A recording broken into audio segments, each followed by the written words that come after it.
Ayan, magandang araw po sa lahat. Tayo ngayon ay nagluluto ng tinulang native.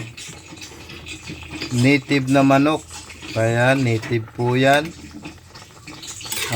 Malambot na siya. Ayan, makita nyo, native yan. Ayan, patunay na native. Makikita nyo ang hita.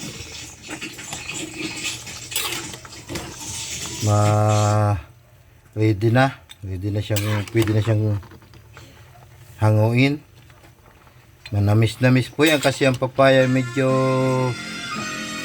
hinog-hinog na yung iba, kaya ang lasa ng papaya ay pupunta sa sabaw. Medyo manamis-namis po ang lasa niyan. Ayan, medyo masarap. Medyo, di lang medyo masarap talaga.